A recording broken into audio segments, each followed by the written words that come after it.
जोड़ो यात्रा की शुरुआत कन्याकुमारी से हुई।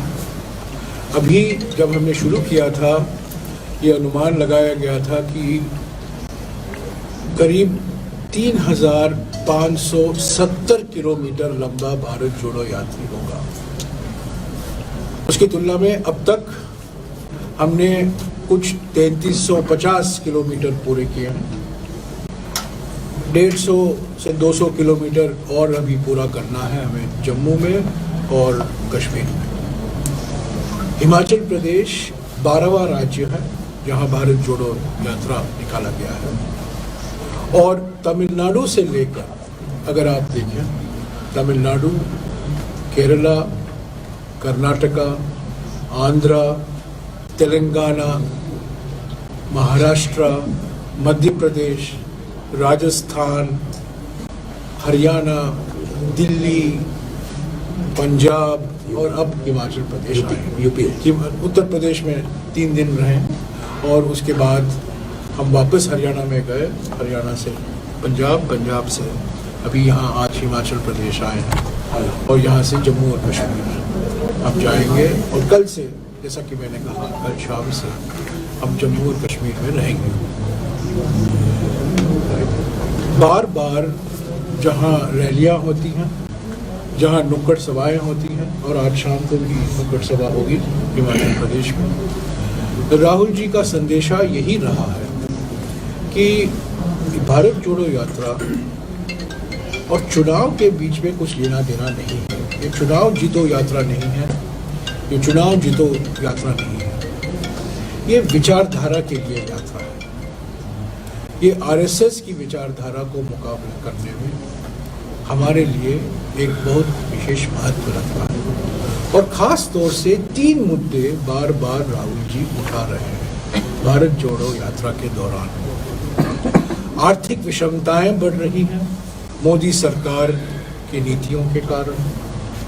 सामाजिक ध्रुवीकरण बढ़ रहा है मोदी सरकार की नीयत और आरएसएस बीजेपी की रणनीति के कारण। और राजनीतिक तानाशाही हकीकत बन गई। इसका एक नतीजा ये है कि संविधान, जैसा कि आनंद शर्मा जी ने कहा, संविधान का पूरा नजरअंदाज किया जा रहा है और संवैधानिक संस्थाओं पर हमला किया जा रहा है, कमजोर किया जा रहा है। तो ये 3 बड़े मुद्दे हैं विचारधारा से जो जुड़े हुए हैं। आर्थिक विषमताएं जो बढ़ रही हैं, सामाजिक ध्रुवीकरण, इसको प्रोत्साहन दिया जा रहा है, और राजनीतिक तानाशाही जो अभी एक हकीकत बन गई है। इसका नतीजा आप देख रहे हैं, संविधान का नजरअंदाज, संवैधानिक संस्थाओं पर एक आक्रमण, भयंकर हमला जो अभी निकाला गया है। मंत्रियों से संवैधानिक पद जो पर बैठे हुए हैं, एक संवैधानिक संस्था दूसरे संवैधानिक संस्था पर आक्रमण करने की कभी पहले हमारे देश में नहीं हुआ। तो ये सब मुद्दे राहुल जी उठा रहे हैं बार बार अपने भाषणों में। पर ये भी कहते हैं, और मैं इसको दोहराना चाहता हूँ, ये भी कहते हैं कि भारत जोड़ो यात्रा मन की बात की यात्रा नहीं है, कि जनता की चिंता जो किसान, खेत मजदूर, श्रमिक, महिला, दलित, आदिवासी, समाज के हर वर्ग से मुलाकात होती है राहुल जी की, और बातचीत होती है, चलते चलते बात होती है, कभी कभी बैठे बैठे बात होती है दोपहर में, और समाज के हर वर्ग को मिलने की कोशिश की जाती है। और राहुल जी सुनते हैं, बातचीत होती है, कन्वर्सेशन और वार्तालाप होता है।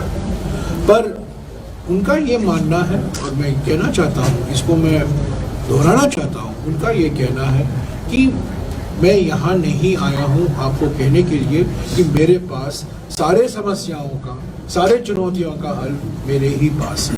हम एक होकर, एकजुट होकर हम काम करेंगे तो हम आगे बढ़ पाएंगे। इसीलिए जो नारे भी निकाले जाते हैं भारत जोड़ो यात्रा में,